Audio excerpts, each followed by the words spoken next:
Welcome to my channel SS Hindi story. आज की कहानी प्यार की दर्द भरी कहानी। नीलम और विजय एक्सीडेंट के बाद एक दूसरे के इस कदर हो गए कि मानो दोनों एक दूसरे के बिना कभी जी नहीं सकते हैं। जब नीलम को एक्सीडेंट के बाद सारी चीज़ें विजय के बारे में पता चली तो वह भी विजय को अपना दिल दे बैठी। यहाँ से विजय और नीलम एक दूसरे में समा गए। दोनों ने अपने प्यार का इजहार किया और 7 जन्मों तक निभाने का वादा भी किया। नीलम और विजय बचपन से एक साथ पढ़े थे। दोनों में काफ़ी अच्छी दोस्ती थी।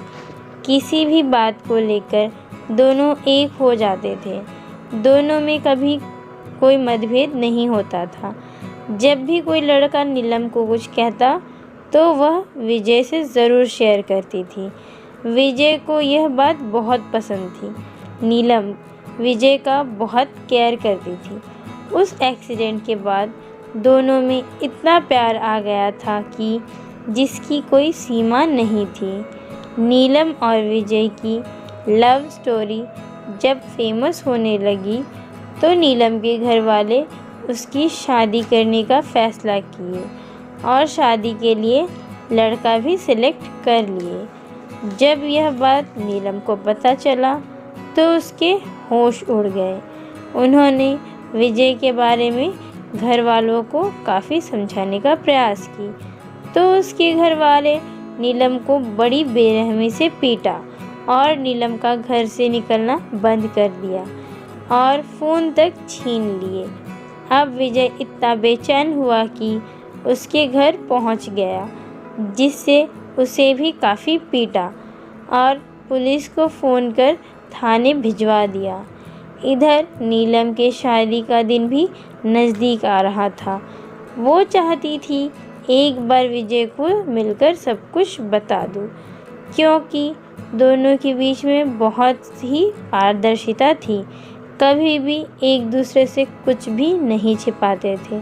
लेकिन नीलम कुछ भी नहीं कर सकी और शादी का दिन भी आ गया।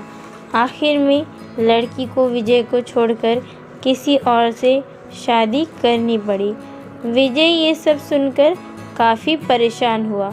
वो घुट-घुट कर जीने लगा। ऐसे हालात में उसे कुछ भी समझ नहीं आ रहा था। वो काफ़ी डिप्रेशन में चला गया। विजय को सिर्फ एक बार बात करने की तमन्ना थी। वो चाहता था सब कुछ उसे बता दे वो अब क्या करना चाह रहा है, लेकिन काफ़ी समय बीत गया। वो सिर्फ उसी के याद में तड़पता रहा। एक दिन नीलम ने फ़ोन किया, पूछा, विजय कैसे हो? सॉरी, मेरी शादी मेरे घर वाले ज़बरदस्ती कर दिए। मैं आपको कुछ बता भी नहीं सकी। अब जो हुआ सो हुआ, आप भूल जाओ। अच्छा, आपने शादी किया या नहीं? इस पर विजय ने जवाब दिया, कभी नहीं करूँगा। मैं किसी से 7 जन्मों का वादा किया हूँ। इतना कहकर चीख कर रोने लगा। फ़ोन कट कर दिया। विजय ने फैसला कर लिया था अब नहीं जीना है। आखिर में विजय ने उस प्लेस पर खुदकुशी कर ली जहाँ दोनों हमेशा मिलते थे और साथ में उसकी तस्वीर, यादें, सब कुछ वहीं रख दिया था।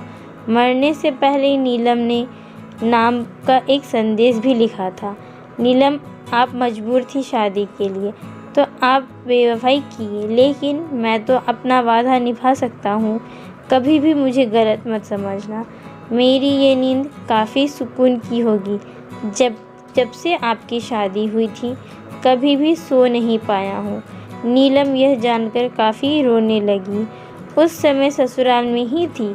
अपने पति से आखिरी बार विजय से मिलवाने के लिए हाथ जोड़कर विनती करने लगी, लेकिन उसके पति ने मिलवाने के बजाय उसे काफ़ी मारा पीटा।